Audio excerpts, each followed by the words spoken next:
What's going on, everybody? And welcome here into the Refresh Network. As always, wonderful to have you here. However you are showing up today, whatever makes you in this moment. So glad that you took some time to hang out. We're glad that you're here. And I am really excited to share this conversation today with all of you that I had with just an absolutely beautiful soul. Anne Rapp is who we're talking to today.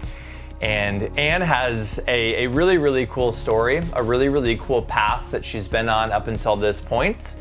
And wanted to just give you a little bit of backstory here. So Anne and her partner Brandon, they traveled the world and they launched something back in about 2014 called the Yoga Nomads. And this was, as I pulled directly from their website, they said that they created the Yoga Nomads to empower yoga teachers to create sustainable yoga businesses without selling their soul, which I teach yoga. I'm sure a lot of you out there do as well. My fellow yoga teachers, you know that creating a career, right, and truly doing that work can be really tough, and really can be a tough way to make a living. And they put this thing out there into the world to support yoga teachers, which I think is just absolutely amazing. And Anne has since gone on and continues to do really incredible work in the world. We get into all of that in this conversation. We also talk about her mission and really her drive to help everybody that she works with tap into their truth. We talk about job loss. Anne is very open, very real about her experience losing her job multiple times, and some of the things that she's learned throughout that process that I think will deeply resonate, hopefully, with anybody out there that might be in that similar position, especially right now, what a lot of people are going through in the world. We talk about when we become perfectionistic on the spiritual or the healing or the personal growth path. I know that is something that I struggle with, and we touch on that. And she has some really beautiful words at the end of this to anybody out there, any of you that might be going through a hard time, struggling with anything.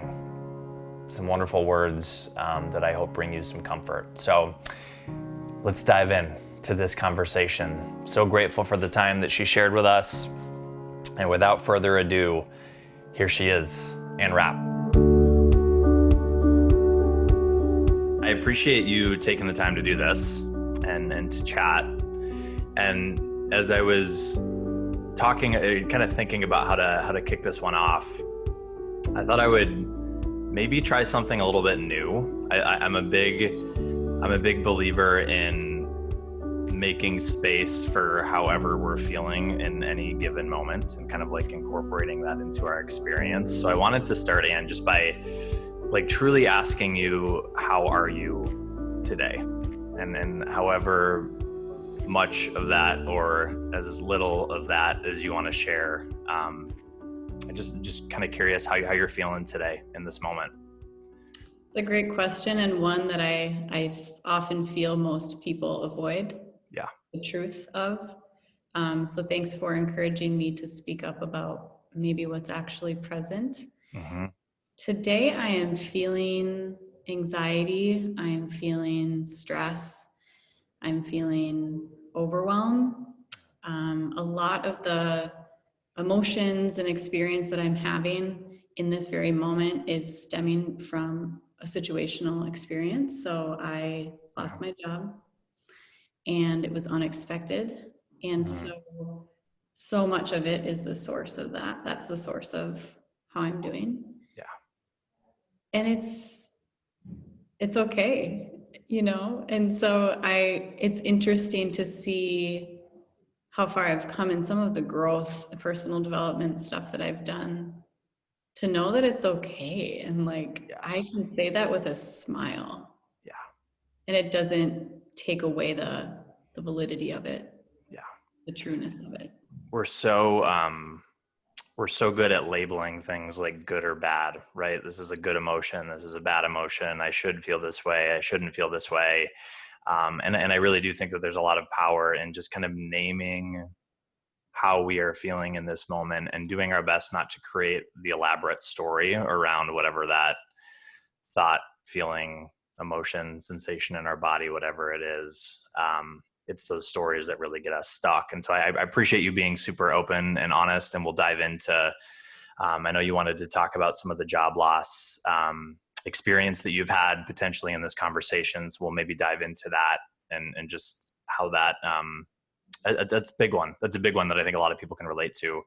And I think it's probably only fair that I also share with you just how I'm showing up today. I know that in my own life, something that I'm constantly working on is not pushing people away when things get really uncomfortable. And I think I'm noticing right now in my life, kind of myself being in one of those phases where I'm kind of like in that mode of like isolating, right? And kind of pushing people away and feeling like I can just do this all on my own.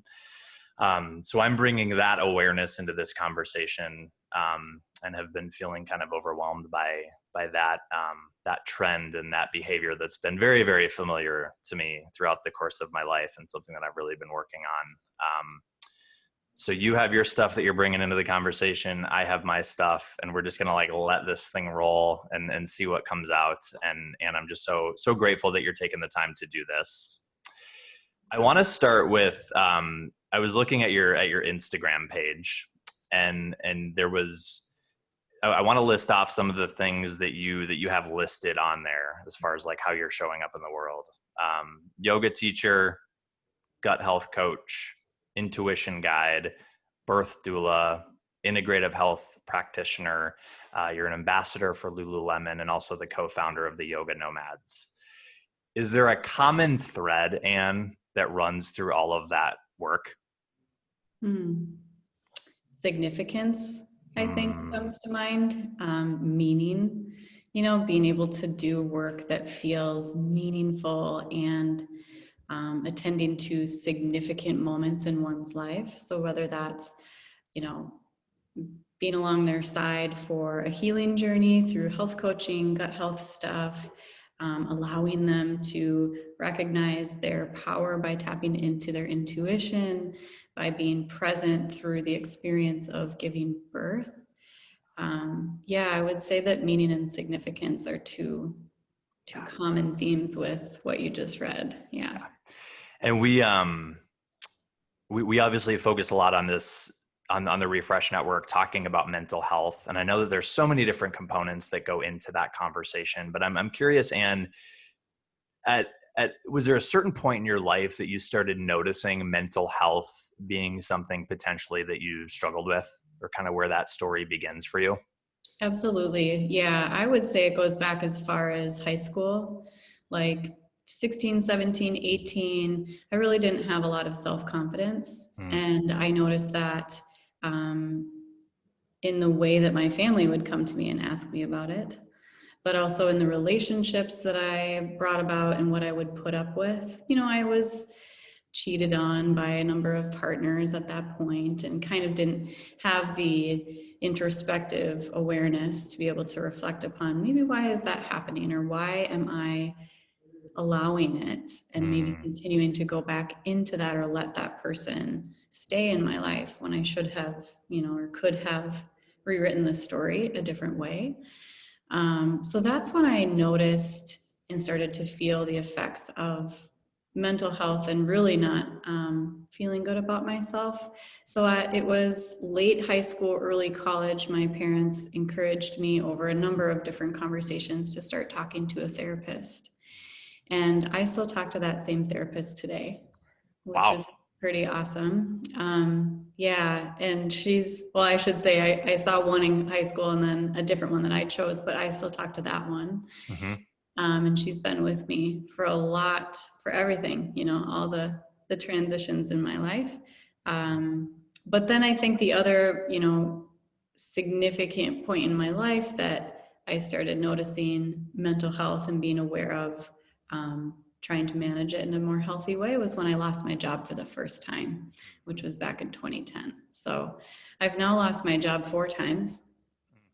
And, they say, losing a job, a breakup, moving, even starting a new job, these are such big life events that, or even starting a family, having a child, like could be good or bad, labeled good or bad, but there's still stress. And the way we respond to them, is up to us. But having lost my job at the point in 2010, I lost my job 3 times in a matter of 2 years, really took a shot to my self-esteem, that was already, well, it had been in a pretty vulnerable place, Mm. even given some of the work that I had been doing. So that's when it all started, Yeah. I would say. Um, what does it look like for you when your mental health is struggling? How does it show up for you generally? Frazzled, Mm. um, agitated, Mm. irritable, like I can't manage my life, like simple things in my life. Just the other day I was on a run, and I actually hold my phone on a run. I don't have a thing to hold it on my arm or whatever. Thankfully, I have a screen protector, but I remember feeling so stressed out that my hands were shaking and my phone fell. And it just, the screen was smashed. And I looked at it and I said, this is stress. This is stress. It has nothing to do with me running up a hill or down a hill or whatever. It was the stress that did that. And so it's this frazzled, real frenetic energy that just has me Yeah. not feeling like I'm on solid ground. My sleep starts to suffer. My food choices tend to get worse. The way that I treat those around me, most specifically my partner who I live Mm. with, um, he and I seem to butt heads more, but it's typically because of how I'm choosing to show up, which is, doom and gloom and the world is ending. Yeah. Yeah. So when you get into these spaces where mental health is feeling like a struggle, feeling agitated, feeling all the things that you described, what are the tools for you that help you maneuver it? There's so many, and it kind of almost depends on what I'm going through. Sure. But I would say just moving my body. I'm one of those people that can't sit still naturally, but if I isolate and eat a bunch of chips and chocolate and sit on my couch and pull the blanket over my head and not move my body, that's the worst for me. So if I can continue to move my body and then stay on as much of a similar routine as I normally do when I'm not as overwhelmed and stressed out, Mm. that really helps too. It's like the anchors within my day of, oh, I wake up, I immediately go for a walk. I pretty much roll out of bed every single day, don't do anything else, take a sip of water and walk out the door. And if I can maintain that even through, the moments where I'm feeling really stressed, it allows me to anchor onto, like hold on to something. Same goes for my morning smoothie or a conversation with my mom. I talk to her regularly, or a friend.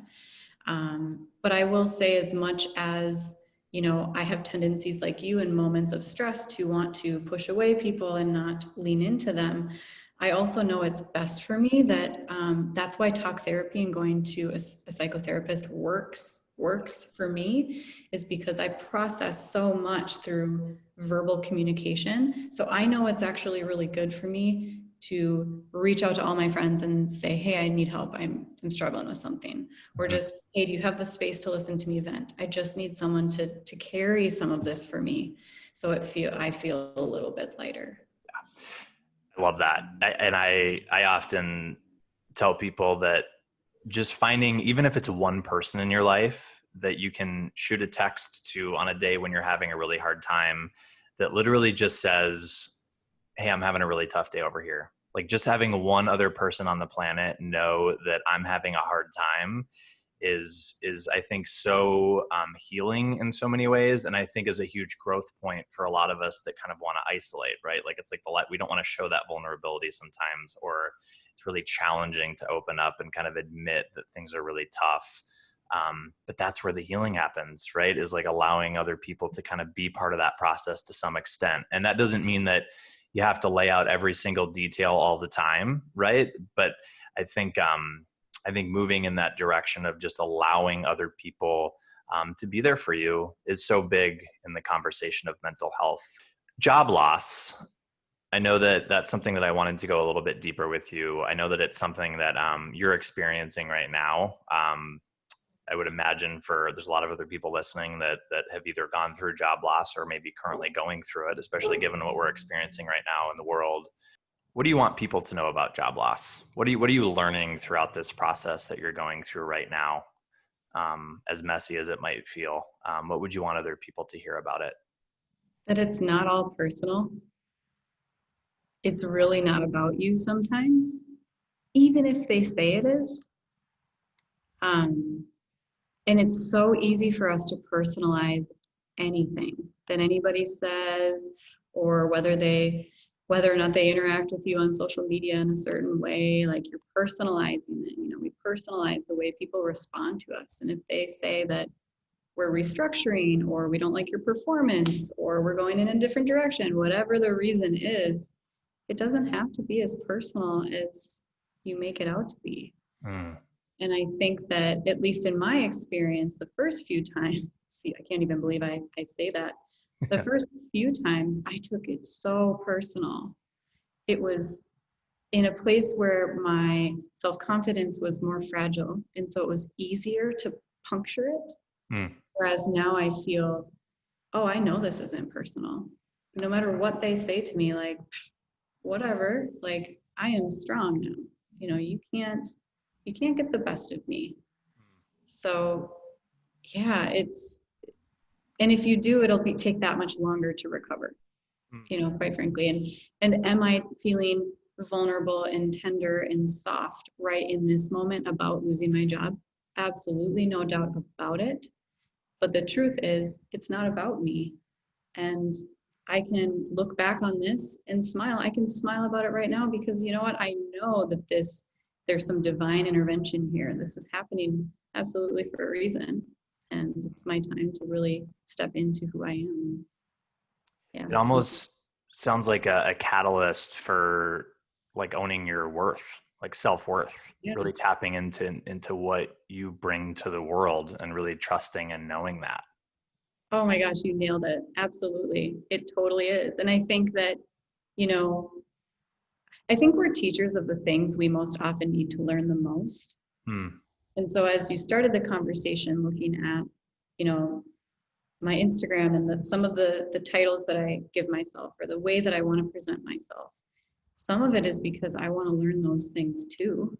Like, man, I was on a gut health journey for years, so I'm going to teach you about it because I need to learn too. I think that's a really beautiful point to bring up, because I've felt very passionate over the last several years to put out certain posts on social media, even doing this work, talking about mental health, like just all the work that I've been doing. I feel like when I write a post that I put out into the world that probably comes across potentially as like, oh, I'm offering up something to help other people. That's actually the advice that I needed to hear in that moment. And that's why I'm putting it out into the world. And so, yeah, do you feel that? Absolutely, 100%. Yeah. And there's some beauty in that, I think. I think that there's some vulnerability in that. And I think that we're all ultimately teaching and putting out into the world what we are learning right alongside everybody else.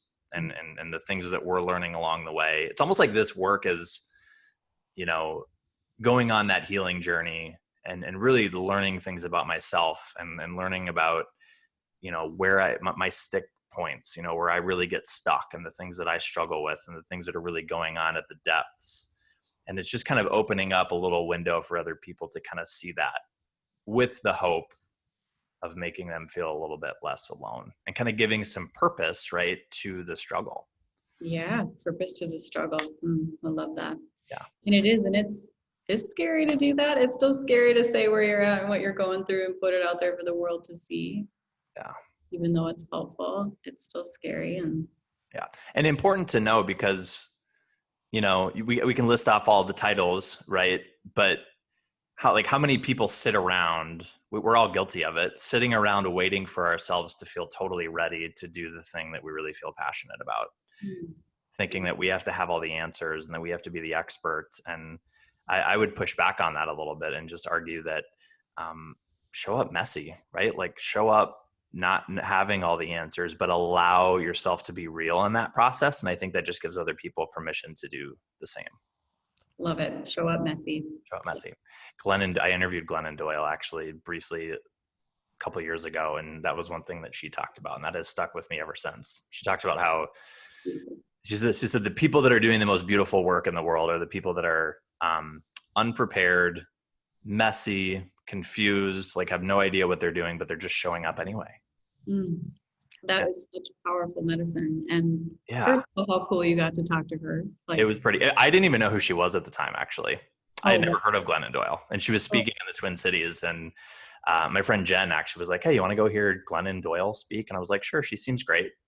Got to talk to her. Her wife Abby was there. Like I sat down and did a segment with her for Carol Evan, and I've just been like in love with her ever since. I follow her stuff all the time. Well, yeah, no, I mean, no surprise there, especially giving you those words and being able to share that. Wow. Stuck with me so much. Do you have something, Anne, in your life? Like, this is one of my favorite questions to ask people.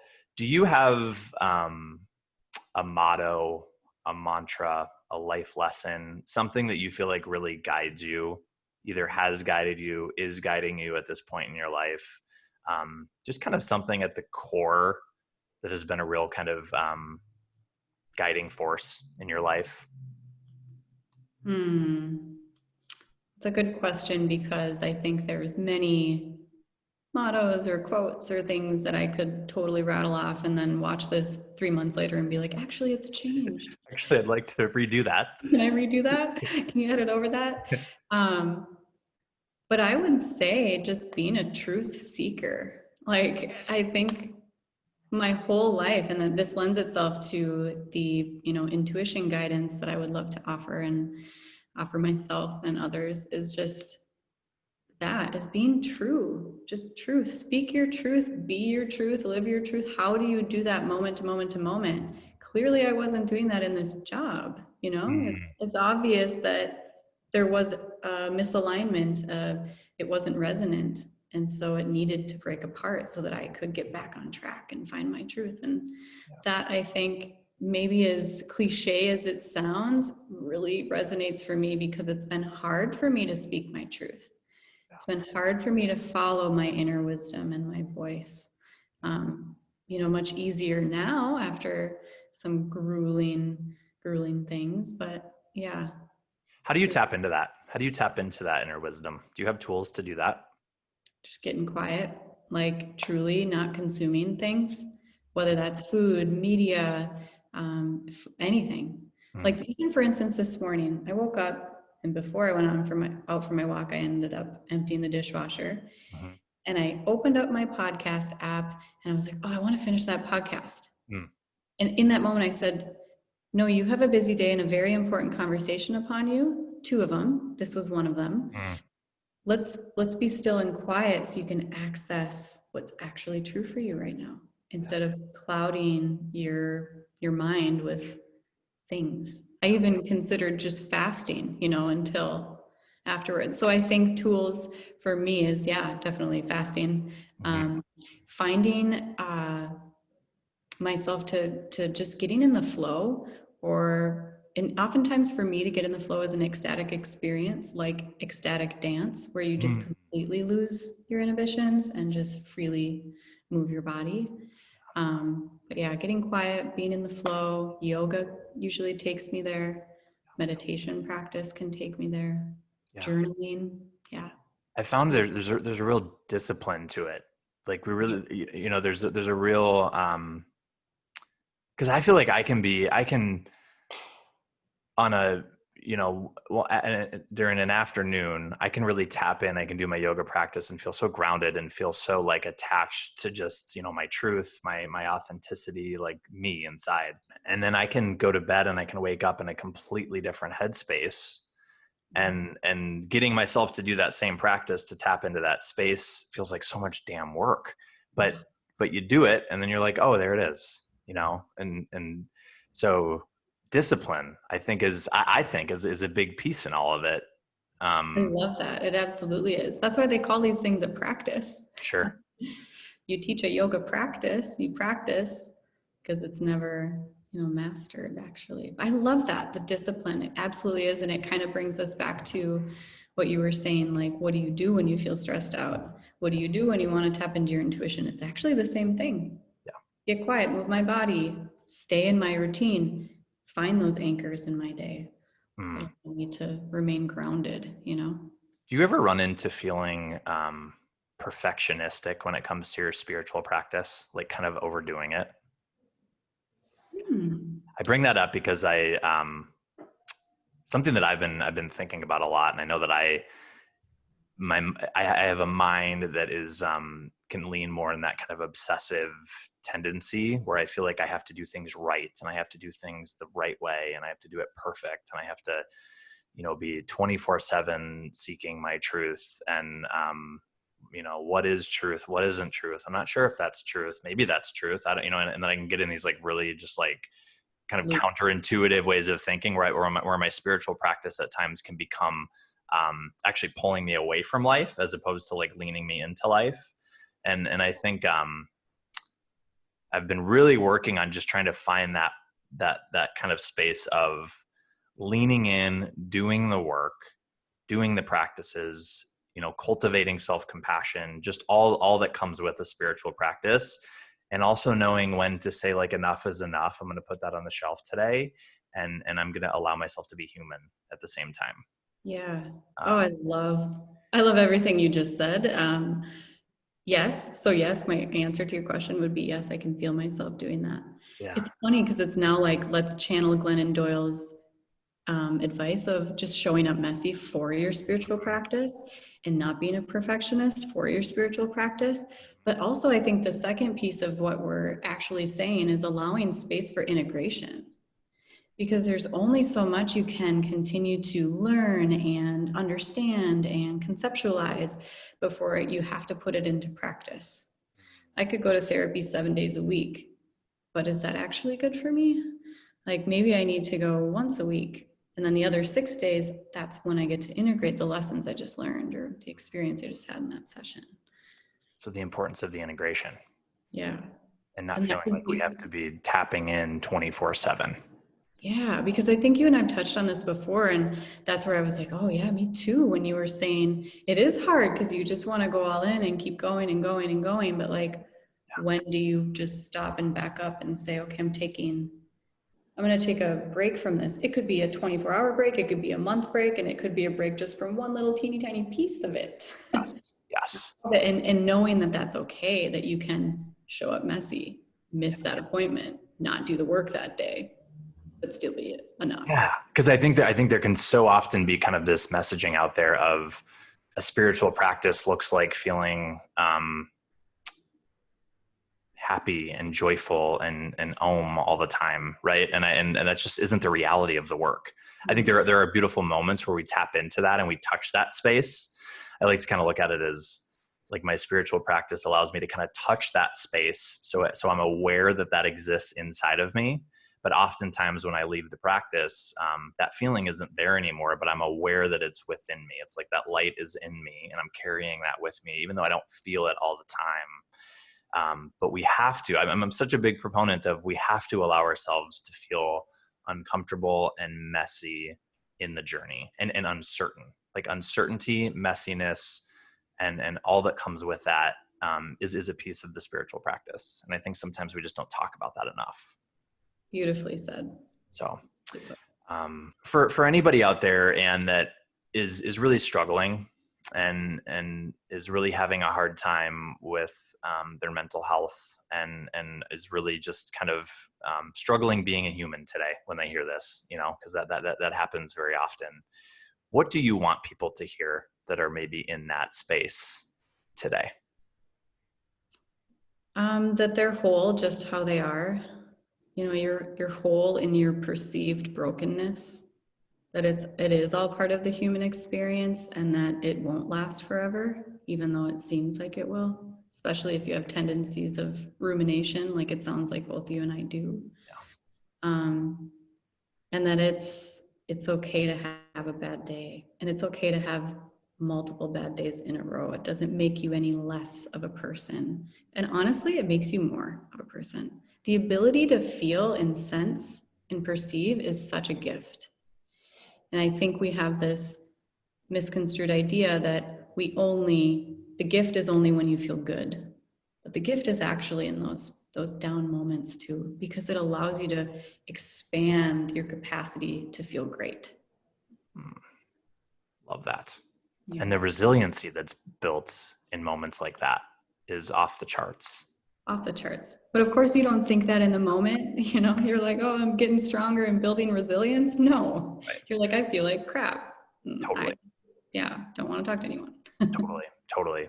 And all those damn stories that we attach to those really low points, and those really tough points, I think are where some of the work can be done to just catch ourselves when, maybe you're feeling really down or you're feeling really anxious. Allow yourself to feel down and anxious, right? And notice when your mind starts to do things like, oh, this means I'm going to be depressed forever, or this means that my life is going to be like this forever. I've had to really catch myself over and over again when those stories really try to seep in. That's a really great point, because we always have a narrative or a story running in the background, whether that's the truth you think you tell yourself that's dictating, the path or whatever. But if you can dismantle that story, then you'll be good. Anything else you want to add, my friend, for people listening? Take as many moments as you can to find your own truth and honor that, and know that it's perfect exactly the way it is, and do whatever you can to shout it out into the world. Put it out there. We need you, right? Put it out there. Yep. Well, thank you very much, Anne. I appreciate you sharing your space, your time, your energy, and be gentle, be good to yourself over there. Thank you. Thanks, Bryan, for allowing me to do so. Appreciate it. I want to once again thank Anne for taking the time to chat. So grateful for that conversation. If you want to learn more about Anne, get in touch with her, learn more about her work, you can check her out on Instagram. I'm going to put that handle somewhere here on the screen for you to learn more. And I love, just kind of on an ending note here, this idea of really embracing the mess and showing up anyway. I know it's been pivotal in my life. And my hope is that through talking about that today, that can hopefully serve you out there in some way. And you know what, if it doesn't serve you, that's totally fine as well, right? Take what serves, leave the rest. Grateful that you were here, that you hung out with us, and we will talk to you soon, okay? Be good to yourself out there.